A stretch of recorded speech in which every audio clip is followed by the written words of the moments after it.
Okay, so I'm not gonna lie, this was a really underwhelming conclusion to the Servamp anime, but it wasn't an underwhelming series. That's the thing. It was an overall good to average series. It was slightly above average for a series for me. The fact that I continued it the whole way through the season shows that I don't think it was bad. It's just this conclusion was really a letdown. I mean, we had some cool moments in the fight, to be sure, but we just didn't have really enough time to focus on Tsubaki's character, and that's a damn shame. I mean, when you consider what happened in this episode, like really rushing through all of Tsubaki's character development, and then that really bad montage ending. Oh god, that was painful. Compare that, is what I'm saying, to like the Ophelia episode with Greed, Hyde. My god, two very different creatures. Greed's episode was powerful, emotional, it made me sad, it made me feel horrible, made me love Ophelia in just the first episode. Tsubaki episode, you know, the first half wasn't really about him, it was just hyping up the action, the excitement. And then when we finally did get into his story, oh man, it was just so rushed. It was just like, oh, this is how I was created. They just kind of glance over that whole idea. They show some of the feelings that he was feeling. I mean, you have him like asking his father, the creator of the Servamps, why are you creating more? You have me. You could see that he felt a bit unloved in that as it was. There were definitely hints at things there. And then we also saw when the father was killed by Kuro and he snapped. And that was very Hyde-like. It was the same kind of thing as when he went home and found Ophelia's town and her statue completely destroyed. Like, he snapped. He went insane. He couldn't handle the grief, the loss, the insanity of humanity. And it was the same kind of thing for Tsubaki. He just snapped. He already knew he was the strongest of the Servamps. He knew he was designed in a way that meant that he could kill them. And suddenly he realized that he was never going to be just another brother to them. He was never going to have that connection of the family to them. And he just had the one family member he actually had taken away from him. So, yeah, he snapped. He went crazy. He cried for a little bit and then just went full on revenge against the world style. But he still had this need to build a family.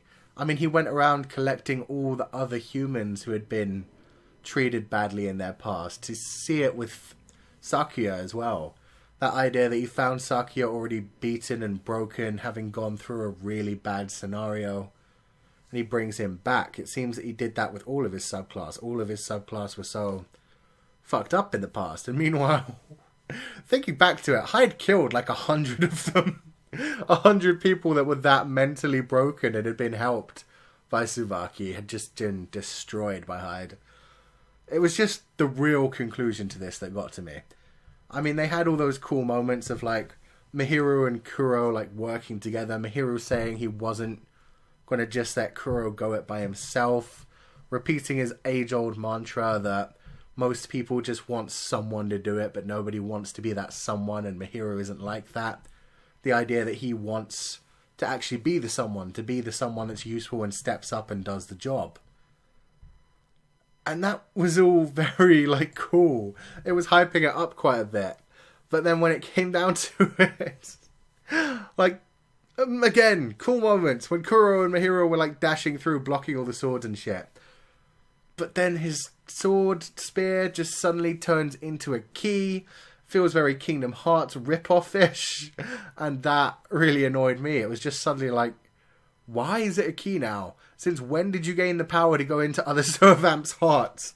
Is this just for Tsubaki? Can you do this to anyone that you might need to understand in the future? Literally no idea where that came from. It was just plot ex machina. And that's fine. But then even after we saw like Tsubaki's deep dark past and Mahiru came to understand him and felt bad for him, like there wasn't a big conversation between the two. You certainly had Tsubaki asking Mahiru, do you understand me now, kind of thing. And I mean, he was doing that to Kuro before as well. He wanted Kuro to be full of rage. He wanted Kuro to be pure anger and hostility like he was when he killed Tsubaki's father and the creator. So he wanted that. He wanted someone to understand his mental level, which is probably why he liked playing with Hyde so much, because Hyde had that kind of broken, insane personality. And yet we got through all of this, all of that big fighting, and Mahiru never really talked to him. He just kind of said, "Tsubaki, you," and that was it. Then it went back to a little bit of a fight mode. We had Mahiru like charging through with Kuro, and all that happens for the big final conclusion is Mahiru glomps him, fucking hugs him, and that's it. We have no idea what happens after that. We have no idea if there was a big conversation. It just, seemingly, Tsubaki's like, you know what? I'm going to move on now. I got a hug. I'm happy. All of this insanity I've been up to for so long, I'm going to leave it all behind. All my subclass can go free. I'll save Sakuya. That, no. That is not how you fucking end an anime. End a character who's been hyped up since like episode 2 as this big, insane psychopath. Oh god, that was painful. And then that montage ending, where it literally showed like everyone from the series so far going back to their regular day-to-day life in like a big, happy kind of way. Just no. That was painful. It was so rushed. And they rushed like this whole production until like the final 3 episodes. So why didn't they just like rush it a bit more at the beginning to make sure they could get a full episode just for like Tsubaki's development as well? Like if they'd started this episode already inside Tsubaki's heart, I think they would have had enough time to properly develop how insane he'd gone and have Kuro and Mahiru talk to him properly for a while, and then have a conclusion that wasn't so rushed and Disney-ish. I mean, god damn it, after the hug, Mahiru just appears downstairs in front of Misono. It's just too perfect. Oh. So yeah, really not happy with this ending.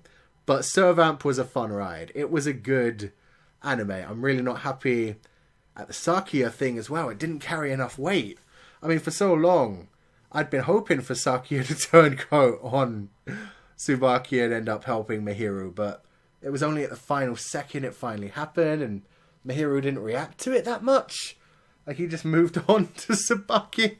We didn't see Sakuya going back to school or having, like, a reunion with Mahiru, because they just didn't have time for it. Oh, God. So, yeah, major wasted opportunities here. The one character who had development from, like, early on and could have had a big emotional moment ended up not getting it. Tsubaki, the major psycho who should have had a lot of attention to his character development, and especially the overcoming of his psychoticness, which has been the main obstacle for the goddamn anime. Goddamn. So yeah, I imagine the manga did this much better. I imagine they took a lot more time with it, and that this may be an anime original thing. I would guess Tsubaki probably didn't even like give up on everything in the manga, and this is completely anime original ending. But this was a major letdown for an overall good series. So yeah, enjoyed the characters, enjoyed the story. We never even got to meet one of the Servamps, the only female Servamp who barely had a fucking female character in the show, which is just kind of overpowering. But yeah, overall it really was good. They dropped the poetry in this episode, which was sad because I was really liking all the little poetic extracts, the little moments when words would flash up on the screen. But again, that was mainly because Licht does that and Higan does that. So their little arc with those two fighting, which went on for about 3 to 4 episodes, was when that became a major thing. So yeah. That's all I can really say. Good series. Terrible ending. Let me know what you guys thought in the comment section below. Please, if you have read the manga, like, I'm not going to read the manga. I'm being honest here. I liked it, the story-wise, but I just don't tend to read manga. I'm not one of the people that loves manga that much. So do spoil, like, what actually happens. Put spoiler at the top of your message, but do let me know what actually went down in the manga, because this ending was just terrible for me, and they must have handled it so much differently in the main story. So let me know what was actually supposed to happen so I can know that this train wreck didn't occur twice and they thought it was a good idea to animate this. And let me know your thoughts in general about the series, the story as a whole, what you thought about this final episode. And if you enjoyed this review, wreck that like button like you mean it. Subscribe if you haven't to see more from me next season. I will be doing lots of new anime in about 2 weeks. And I will see you guys next time.